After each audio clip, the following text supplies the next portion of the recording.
kota Indramayu. Apa yang bisa kita banggakan dengan alasan pemerintah bahwa Indramayu belum mendapat izin membangun lebih dari 4 lantai, padahal itu adalah alasan belaka. Siapa yang mengatakan Indramayu tidak bisa membangun 10-20 lantai?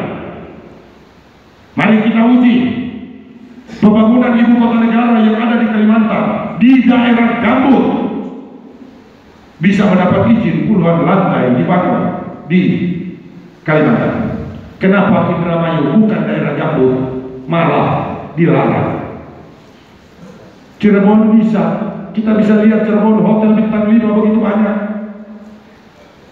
yang tingginya kalau nggak salah ada yang 10 lantai sampai 15 lantai. Itu semua alasan. Jadi saya minta kepada saudara-saudara, kali ini marilah kita bersabar, berkeringatlah kita. Kurang tidur nggak ada masalah kita untuk setahun. Ingat 2024 sudah di depan. Walaupun kita kurang tidur, tapi kita harus buktikan kemenangan ada di tangan Nasdem. Daripada kita berdiam diri, banyak tidur, tetapi kita akhirnya 5 tahun ke depan susah berpikir karena orang lain yang menang. Oke? Jadi ini harapan saya kepada saudara-saudara. Saya tidak yakin juga diri saya sendiri mampu membesarkan Partai Nasdem kalau tidak didukung oleh saudara-saudara dengan penuh kejujuran dan kesungguhan. Tetapi pada hari ini saya atas nama Ketua DPD punya keyakinan yang sangat besar bahwa Partai Nasdem dapat dikatakan partai pemenang untuk Kabupaten Indramayu 2020.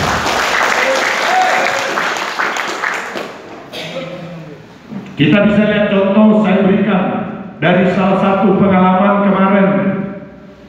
Kita lewat kantor Gerindra, ada 2 mobil, oke? Sampai parkir di asrama haji kalau nggak salah ya, kemarin di Golkar cuma ada 1 mobil. Begitu selesai acara, kantor Golkar penuh kendaraan. Kenapa? Kendaraan nggak mungkin datang tanpa sopir. Masa kendaraan jalan sendiri? Itu sudah penuh. Datang kantor Gerindra penuh juga. Itu satu pertanda bahwa keberadaan Partai Nasdem kemarin menjadi tolak ukur pemikiran mereka atas ancaman mereka. Dan mereka rapat. Ternyata Nasdem bukan hanya dalam wacana seorang Ruyanto, tetapi Nasdem sekarang bukan ukuran daripada kita lagi. Ini mereka kemarin langsung rapat. Rapat itu bukan membicarakan soal masalah partai mereka, tapi membicarakan soal Nasdem. Jadi di sini saudara-saudara perlu ketahui, itu baru kedatangan kita pertama dengan saya mencoba tes case kepada DPC minta 10 orang doang. Betul tidak? Betul. Tapi ada yang membawa 20 ya? Ada ya? Ya, jangan minta bonus ya Ketua DPD. Saya bangga. Nah, di situ. Kenapa? Biar mereka tahu kalau Nasdem itu adalah satu dan Nasdem itu tetap utuh di Kabupaten Indramayu. Maka untuk itu kepada ketua-ketua DPC, dalam waktu dekat kita akan lakukan rapat persiapan panitia untuk kedatangan calon presiden Partai Nasdem, Saudara Anies Baswedan. Ya. Alhamdulillah tempat sudah disepakati dan diizinkan oleh pemiliknya, yaitu hanya 50 meter dari kantor DPD yang sudah itu luasnya 2,5 hektar. Ini yang untuk rencana pabrik dan lokasinya sudah rata, padat dan dan tidak berlecek karena sudah diurut dengan pasir dan batu kapur ya, apa yang untuk pemadatan. Itu sangat bagus. Jadi ini kita akan persiapkan dan kita buktikan.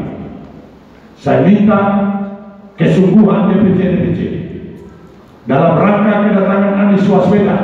Kita kenal bahwa di pelosok manapun Anies Baswedan mempunyai relawan.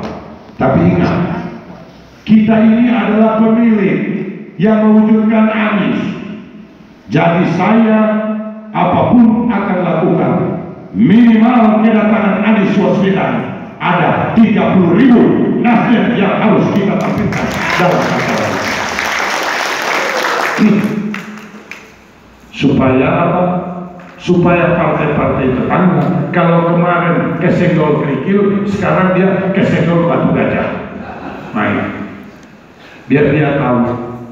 Dan ingat, sadar tidak sadar saudara-saudara sebagai pelaku petugas Nasdem yang hadir pada hari ini, saudara tidak sadar kebesaran Nasdem ini, yakin dan percaya di bawah lindungan Allah Subhanahu wa Ta'ala. Jadi ini kalian harus yakin bahwa alam ikut berbicara, karena melihat penderitaan rakyat kita yang terus-menerus dibohongi, baik oleh wakil rakyat maupun pelaku kebijakan. Doa mereka mungkin sudah terlalu padat, maka Allah mungkin perintah malaikat, turunlah ke Losara, kebetulan ada Haji Ibrahim. Ini yang harus kita selamatkan. Jadi tolong, saya tidak pernah istilahnya pilih kasih di dalam, apalagi menghadapi caleg, saya tidak pernah pilih kasih. Dan saya lebih memprioritaskan, terutama kepada saudara-saudara sebagai petugas-petugas partai.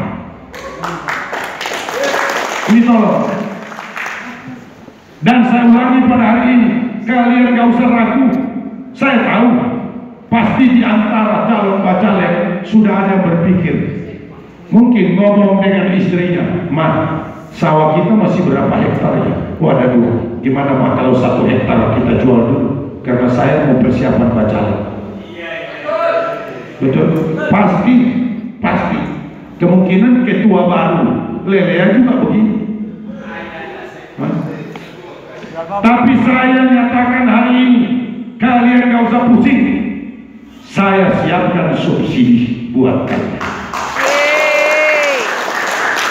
Jadi gak usah ragu, saya gak akan menyerah menghadapi tantangan daripada partai sana, karena mereka punya dukungan latar belakang iblis. Saya tetap yakin Allah lebih kuat daripada setan dan iblis.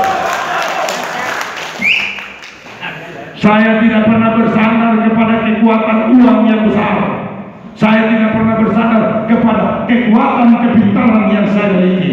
Tapi saya selalu menyandarkan kekuatan saya hanya semata-mata kepada Allah. Itu prinsip. Ingat, kalau saudara-saudara sebagai ketua DPC menghadapi tantangan hidup model apapun, jangan pernah bersandar kepada pohon kayu yang besar minta rezeki. Jangan pernah bersandar karena ada di sana batu ajaib.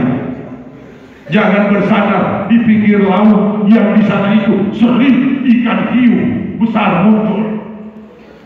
Tidak pernah. Tapi saya minta mulai hari ini, saudara harus yakin keberadaan saudara hari ini. Saya yakin itu adalah Allah yang memberatkan. Jadi saudara sandarkan kemampuan saudara hanya semata-mata kepada Allah. Jangan menyandarkan kepada dukun, jangan menyandarkan itu kepada, oh saya punya kris pusaka. Nih, begitu juga partai Nasdem ini. Nggak usah takut kita menghadapi partai-partai lawan yang sudah berkuasa cukup lama di Indramayu ataupun yang sekarang ini. Saya yakin di belakang mereka hanya 2, iblis dan setan. Ngapain kita harus takut menghadapi iblis dan setan. Sandarkan keyakinanmu kepada Allah. Nah, jadi ini harapan saya kepada seluruh kader Nasdem. Dengan dilantiknya pada hari ini kelima DPC, mudah-mudahan ini lebih menambah semangat kita dalam rangka mensukseskan kemenangan Partai Nasdem 2024. Hal lain yang perlu harus saya sampaikan, yaitu belum finalnya tentang profesional tertutup dan profesional terbuka. Ya, masih dalam tahap pembicaraan. Tetapi perlu saya sampaikan, memang kalau berdasarkan ilmu politik, permasalahan terbuka atau tertutup sebetulnya itu bukan ranah Mahkamah Konstitusi, bukan ranah Mahkamah Konstitusi, tapi itu adalah ranah daripada legislatif. Karena demikian sudah berjalan, dan saya perlu bocorkan bahwa di Mahkamah Konstitusi 6 menyatakan tertutup dan 3 menyatakan terbuka. Kalau diambil dari rumus ini, berarti sudah final, bisa dikatakan final tertutup. Tetapi karena masih ada sanggahan dari Dewan Perwakilan Rakyat, mudah-mudahan, apalagi kita sama-sama melihat di televisi, Pak Presiden sendiri lebih menyetujui demi suksesnya demokrasi, karena kalau kita berbicara standar demokrasi, yang paling benar adalah profesional terbuka. Itu namanya demokrasi. Tapi kalau tertutup, ini sama dengan mengkebiri perjalanan demokrasi kita yang mulai menanjak, tahu-tahunya dipotong atau dipangkas lagi. Ya, mudah-mudahan finalnya nanti.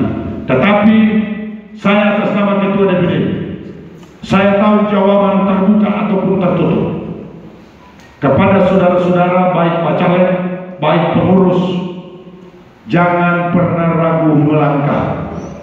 Besarkan Nasdem, dekatin rakyat, rangkul dia, berikan pemahaman kepada masyarakat tetangga ataupun masyarakat dalam satu wilayah. Dekatin mereka. Kenapa? Karena rakyat, suara mereka adalah suara Tuhan. Satu suara pun sangat berarti tentang kemenangan partai itu. Ingat, kepada mereka juga yang kejadian kemarin, pendukung-pendukung yang di bagian daripada Ruyanto, atau kepada DPC yang sudah selesai melaksanakan tugasnya, tugas kalian untuk merangkul mereka. Saya tidak mau menyuruh kalian musuhi mereka, tapi harapan saya kepada ketua-ketua 5 DPC ini, mereka yang diganti bukan musuh saudara-saudara. Ingat, mereka adalah bagian yang sudah turut serta membesarkan Nasdem.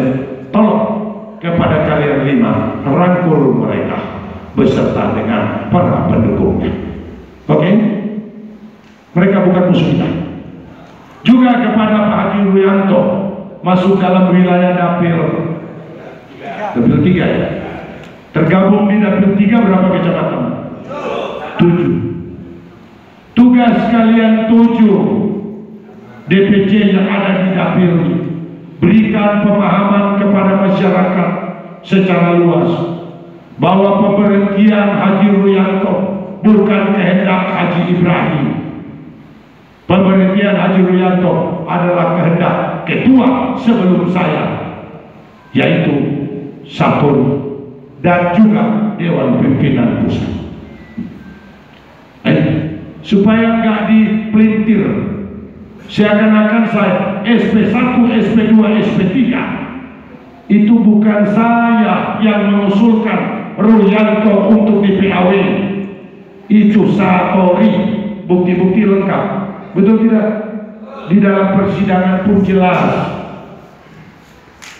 Kok permasalahan sudah terjadi begitu, getahnya dilempar ke saya? gimana. Tapi demi kejayaan dan demi nama baik Partai Nasdem, apapun akan saya lakukan, berdiri secara netral dan bijak. Maka saya harap kepada ketujuh DPC yang ada di dapil 3, sebisa mungkin merangkul beliau dengan catatan rangkulan berilah pemahaman. Jadi ini harapan saya. Beliau bukan musuh kita. Saya tahu musuh kita yang terjadi hari ini, yang sudah sampai ke ranah pengadilan negeri. Musuh kita bukan Ruyanto, tapi musuh kita adalah partai-partai tetangga. Nih, supaya tahu. Dari ini kepada pengurus, tolong dipahami, kita akan menghadapi dalam waktu dekat kemungkinan beberapa hari ke depan kita akan rapat bersama dengan relawan, dan saya minta kehadiran DPC juga termasuk Pak Caleg. Kita akan adakan pertemuan dengan beberapa relawan yang ada di Indramayu dalam rangka persiapan pelaksanaan kunjungan kedatangan calon Presiden Republik Indonesia Anies Baswedan. Jadi saya minta perhatian, lokasi sudah pasti, lokasi itu di sebelah kita ini. Tinggal kita akan bagi nanti di dalam rapat siapa tugasnya masing-masing, termasuk jalan raya kemungkinan sebelah akan kita tutup, hanya jalur sebelah yang dipakai. Namun ini semua harus melalui satu koordinasi baik dengan aparat maupun dengan masyarakat lingkungan yang ada di sini. Jadi harapan saya, mudah-mudahan niat baik kita dalam rangka menghadirkan Anies Baswedan ini sekaligus bisa memberikan keyakinan dan kepercayaan masyarakat Indramayu bahwa kita punya calon presiden, nggak usah diragukan lagi. Soal ilmiah beliau sudah over, soal menyangkut keimanan beliau Muslim Tuhan. Ya, soal berbicara apa lagi, berbicara kewilayahan, beliau adalah bagian kita karena sama-sama Jawa Barat. Beliau berasli dari Kuningan. Nih, supaya tahu, pasti ada yang belum kenal Anies Baswedan asal mana. Beliau itu aslinya Kuningan. Ya alhamdulillah, mudah-mudahan perjalanan mewujudkan Anies sebagai presiden.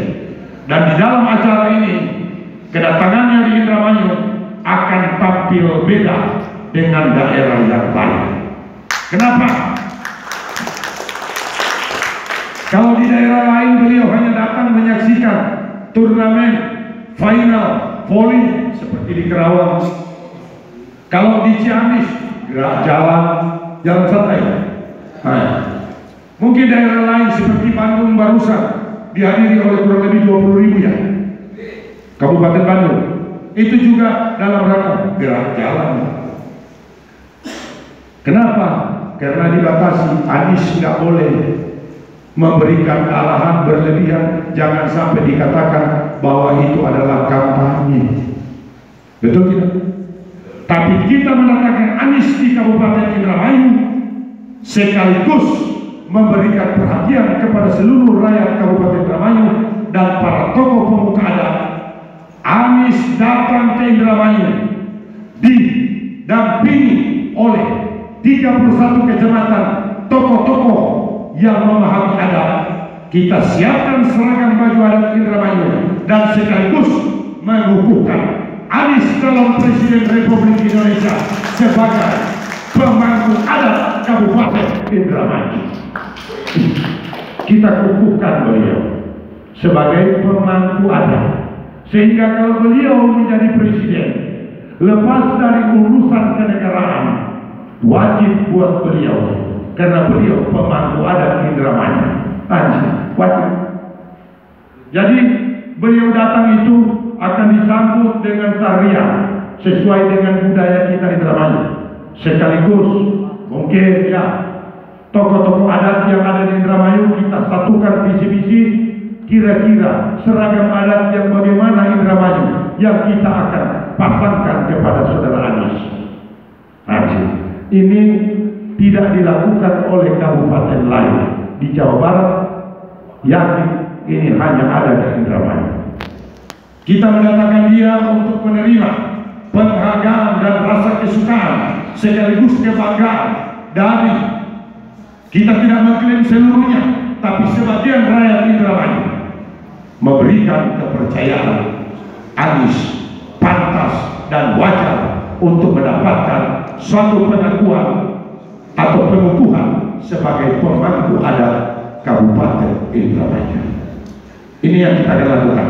Jadi ini tampilnya beda, tetapi nuansa baik secara politis, saya yakin kita mendapat penilaian di atas rata-rata dari 21 provinsi yang sudah dikunjungi Anies.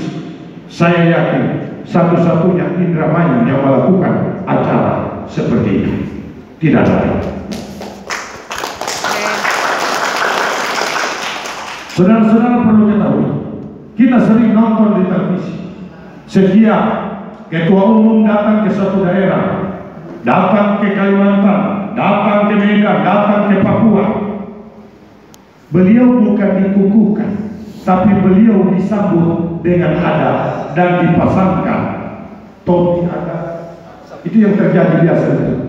Kalau ini beda, kita menggunakan kepada beliau langsung memasangkan seragam adat asli Indramayu sekaligus mengukuhkan beliau sebagai pemangku adat.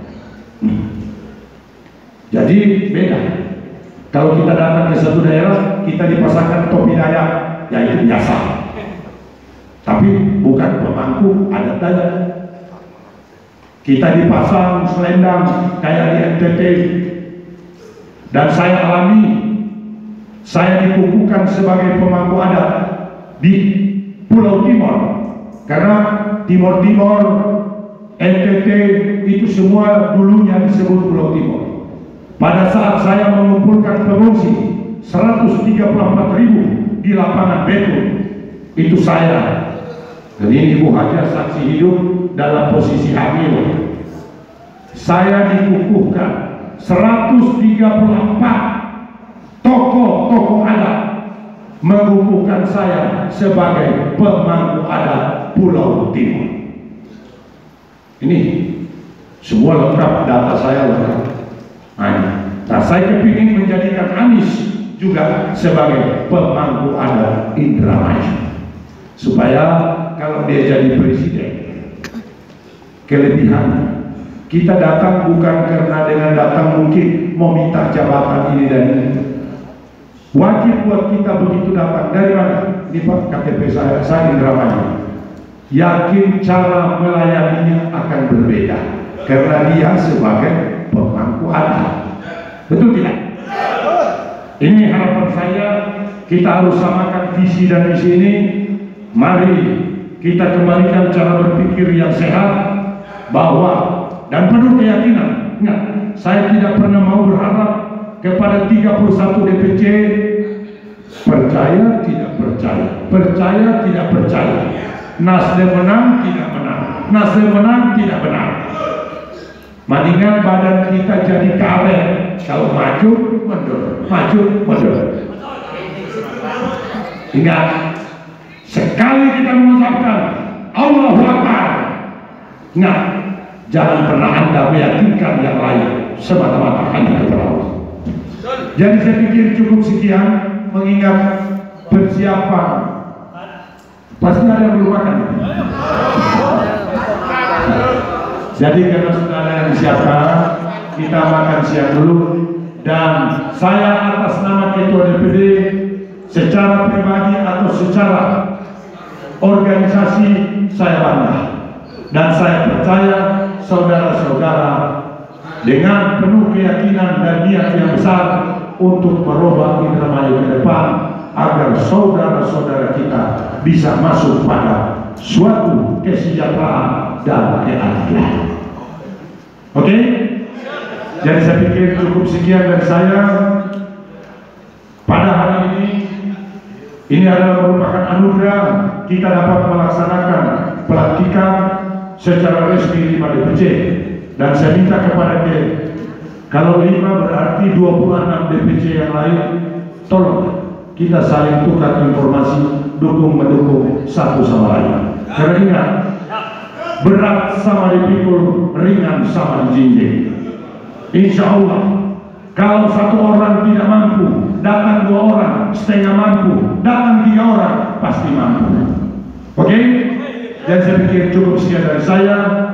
Hal-hal yang mungkin kurang sependapat atau tidak berkenan, saya sebagai manusia biasa tidak luput daripada kehilafan dan kekurangan. Saya mohon dibukakan pintu maaf. Terima kasih. Assalamualaikum warahmatullahi wabarakatuh.